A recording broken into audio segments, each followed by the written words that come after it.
Salut la compagnie, c'est Jules Melon, et aujourd'hui dans Ciné Critique, je vais vous parler d'un film choc, un drame historique et basé sur des faits réels puisqu'adapté d'un récit autobiographique. 12 Years a Slave, sorti en 2013 et réalisé par le Britannique Steve McQueen, alors que pourtant il s'agit d'une histoire américaine, un long métrage qui d'ailleurs gagnera l'Oscar du meilleur film en 2014. Au casting, nous retrouvons Chiwetel Ejiofor dans le rôle de Solomon Northup, le personnage dont on adapte les écrits. À ses côtés, nous avons Michael Fassbender qui campe le rôle d'un esclavagiste horrible et détestable. Il y a également Lupita Nyong'o qui fait ses débuts au cinéma et qui réussira l'exploit de remporter l'Oscar du meilleur second rôle féminin, direct, voilà. Il y a également Benedict Cumberbatch qui joue un esclavagiste un peu plus magnanime, Paul Dano qui lui est un personnage très haineux également, excellent Paul Dano dans un rôle assez court dans le film mais très marquant. Nous retrouvons aussi Brad Pitt qui produit le film et qui a un petit rôle vers la fin mais très important dans l'intrigue, je ne vais pas en dire plus pour ne pas spoiler. Et enfin, Sarah Paulson, qui joue l'épouse, on va dire, désemparée et complètement folle, aussi encore un personnage détestable, de cet esclavagiste haineux, donc joué par Michael Fassbender. Et tout ceci, donc, c'est l'histoire de Solomon Northup, qui est un citoyen noir américain libre, puisqu'il vit au nord des États-Unis, charpentier, joueur de violon, il a une famille, tout va bien jusqu'au jour où il accepte un boulot qu'il n'aurait jamais dû accepter, proposé par deux soi-disant artistes. En fait, il le piège, il l'endort, et se retrouve en prison le lendemain avant d'être déporté vers le sud où il va vivre donc pendant 12 ans la vie d'un esclave du nom de Platt, parce qu'on le renomme, etc. Et donc, bon, au début, c'est terrible, mais il s'en sort un peu parce qu'il tombe entre les mains d'un maître, on va dire, plutôt sympathique, qui s'attache un petit peu à lui, machin, tout ça, mais très vite, il se passe des choses qui fait qu'il est transféré, revendu à un esclavagiste horrible, donc joué par Michael Fassbender, qui est à la fois violent psychologiquement et physiquement avec ses esclaves, qui considère comme une sorte de malédiction. Il est très croyant, mais c'est un peu un fou de Dieu qui comprend pas trop les choses, enfin voilà. Et en plus, dans cette plantation, il y a une autre esclave, donc jouée par Lupita Nyong'o, qui s'appelle Patsy. Il est attaché à elle, mais c'est la haine et l'amour, quoi. Enfin, c'est horrible. Et donc, dans tout le dernier acte du film, enfin, une grosse moitié du film, on se retrouve là-bas, et c'est pas joyeux.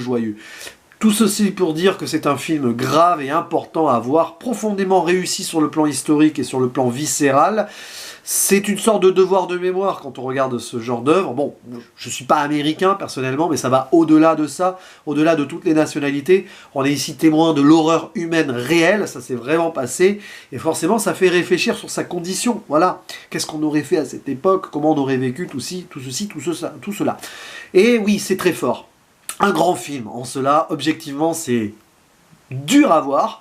Il y a des scènes qui sont presque plus malaisantes qu'un véritable film d'horreur, quoi. Par exemple, à un moment, il y a un personnage qui se fait fouetter en plan séquence, en plus, ça prend son temps, c'est horrible, et on regarde ça, et on n'est pas bien pour le personnage.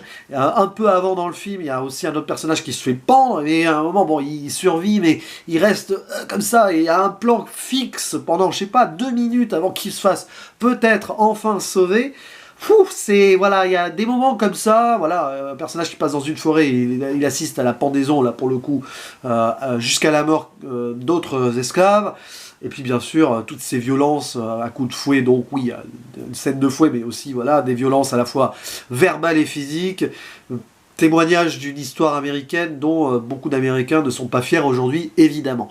Et c'est très fort au niveau des acteurs aussi, parce que par exemple Chiwetel Ejiofor est profondément habité par son rôle, on voit qu'il se donne corps et âme, qu'il souffre même avec son personnage, t'as vraiment l'impression qu'il se fait du mal, qu'il a voulu se faire du mal et subir ce qu'a subi son personnage. Évidemment, c'est du cinéma, mais c'est profondément réaliste. Lupita Nyong'o aussi extraordinaire pour ce premier rôle-là, elle mérite vraiment l'Oscar, et la carrière qu'elle a depuis, parce que bon, après on l'a retrouvée dans Us notamment cette année, voilà, et dans Black Panther entre autres. Donc c'est très très très fort, et même les personnages blancs, donc pratiquement tous détestables, sauf 2-3, surtout le personnage de Benedict Cumberbatch, sont très justes.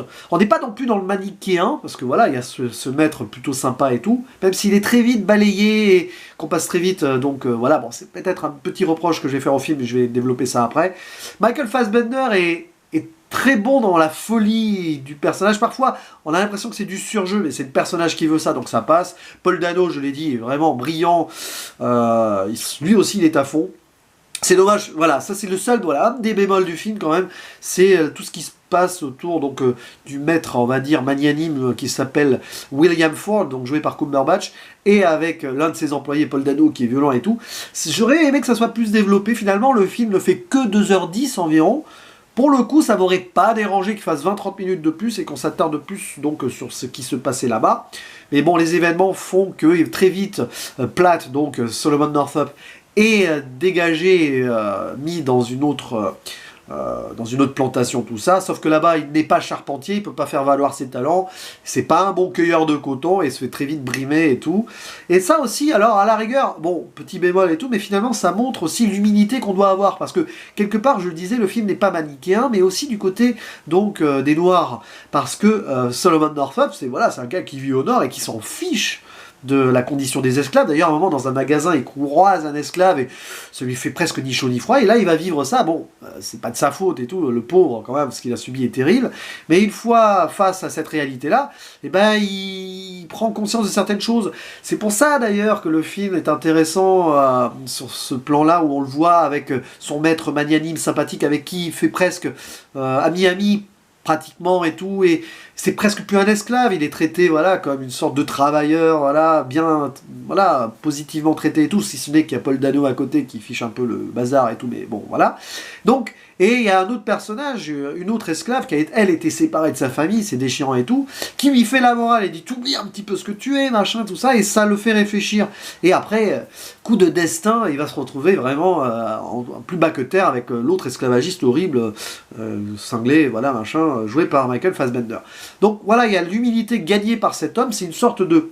Ce qui lui arrive est terrible, mais il va gagner en spiritualité, c'est une sorte d'épreuve divine qu'on lui offre ici. Et ça me ramène aussi du coup à cette thématique, la religion est présente partout, forcément c'est l'Amérique, que ce soit du côté des esclavagistes, assez croyants, très croyants même, dont l'autre un peu fou de Dieu et tout, qui voit des malédictions partout, qui considère le noir comme une malédiction, et pourtant il prend plaisir à posséder ces noirs-là. D'ailleurs, à un moment, il fait lever ses esclaves en pleine nuit pour les faire danser. Scène absolument horrible qui apparaît plusieurs fois dans le film et qui m'a rappelé ce que j'ai vu dans Le Pianiste de Polanski récemment, où les nazis faisaient danser les juifs pour le fun dans la rue en se moquant d'eux. Bah là, c'était pareil. On lève les esclaves dans la nuit pour les faire danser et limite se moquer d'eux et tout. Voilà, donc la religion est présente, évidemment la thématique de l'émancipation, l'espoir ou pas l'espoir, tout ça, donc le côté de l'humilité aussi, et tout le monde ouvre les yeux dans ce film, ou presque, évidemment il y a des personnages qui vont rester avec leurs œillères, et puis il y a le personnage de Brad Pitt à la fin qui a une importance symbolique aussi, et c'est pas pour rien qu'il s'est donné ce rôle-là, je pense que c'est avec ce rôle qu'il s'est donné là, qu'il a montré sa motivation à produire une telle œuvre, qui est un film anglo-américain, réalisé par un anglais. C'est marrant parce que c'est pas un film 100% Hollywood américain, comme quoi réaliser une telle œuvre, ça n'a pas dû forcément potentiellement plaire à beaucoup d'Américains, parce qu'il y a un côté quand même accusateur sur l'histoire américaine, et c'est certain que ça n'aurait pas plu à tout le monde, voilà. C'est peut-être pour ça que le projet est passé aussi entre les mains britanniques et que Brad Pitt a osé, parce que Brad Pitt ose soutenir des projets qui sont pas forcément blockbusters, tout ça. Donc voilà un film intéressant, qui certes a bien fonctionné, qui a eu son budget et tout, mais qui a peut-être pas eu, on va dire, les gens qu'il aurait mérité d'avoir derrière, enfin je veux dire, l'attention de la production et d'Hollywood qu'il aurait mérité, si vous voyez ce que je veux dire. Bon, ça c'est un autre débat, je parle là-dessus sans trop savoir, je vous l'avoue. Et puis donc des petits bémols quand même dans ce film, parce que c'est un grand film, mais pas un chef-d'œuvre à mes yeux, pour moi, hein, c'est subjectif, pour des petits trucs. Donc comme je le disais, tout ce début qui finalement j'aurais aimé voir plus développé et tout, la relation entre le maître sympa et son esclave et tout, mais finalement c'est très vite balayé pour retour les pieds sur terre et dans la triste et dure et horrible réalité des choses, donc finalement c'est logique. Et puis il y a la musique, alors... à un moment, bon, plein de scènes qui sont émouvantes et tout, il y a une musique qui revient, et très vite je me suis dit, mais attends, j'ai entendu ça quelque part, et puis je me suis dit, mais attends, c'est la musique d'Inception, enfin, bon, moi je la fais très mal, bon, moi, voilà, si vous avez vu le film, je pense que vous comprenez ce que je veux dire, et je me suis dit, bah, mince, ça fait très très Inception, ça me sort un peu du truc, et je me suis dit, qui c'est qui a donc pompé, entre guillemets, Hans Zimmer. Je regarde les crédits musicaux, et c'est Hans Zimmer lui-même. Bon, le problème c'est que moi j'ai pensé Inception de suite et ça m'a, voilà, du coup certaines scènes d'émotion, parce que pour moi la musique est très importante dans un film, notamment dans les scènes d'immersion profonde dans l'émotion, et je vous avoue que du coup j'ai pas pu être à 100% à fond parfois à cause de ça. Et en plus sur ces scènes-là, qui sont parfois terribles, j'aurais préféré le silence moi personnellement, et je trouve que ce film a trop de musique. Et des musiques qui sont certes bien composées. Hans Zimmer, voilà, ça reste Hans Zimmer, quoi. Y a rien à dire là-dessus. Mais des scènes un peu avec des musiques stridentes, presque horrifiques et tout. Alors, parfois ça se justifie, parce qu'il y a un côté horrifique de la réalité. Mais il y a des moments où c'est trop. Et en fait, ce film aurait gagné en silence là-dessus. Comme parfois il a gagné en sobriété, d'ailleurs, dans sa mise en scène, avec ses plans arrêtés là sur la pendaison, des plans séquences, tout ça, c'est assez brutal. Parfois la musique me semble de trop. Voilà. Mais bon, à part ça, c'est un petit détail, le film est vraiment très bon, très dur et donc très important à voir. Je vous le conseille vivement parce que, ouais, vous ressortirez pas forcément indemne de ce genre de film-là parce que l'horreur humaine est à son paroxysme et c'est réaliste. Voilà, il n'y a rien de pire, quelque part. Et voilà, bref, rien de plus à dire donc sur ce brûlot-là, que je suis content d'avoir vu, et donc je suis content de vous avoir parlé. Oui, c'est pas tout à fait français ce que je dis, mais bon, je suis encore un peu sur le coup de l'émotion, et c'est pour ça qu'il est temps que je vous dise au revoir, et à la prochaine. Ah non, ça, c'est l'ami endimanché du dimanche qui fait ça. Non, je vous dis à la prochaine. Ciao.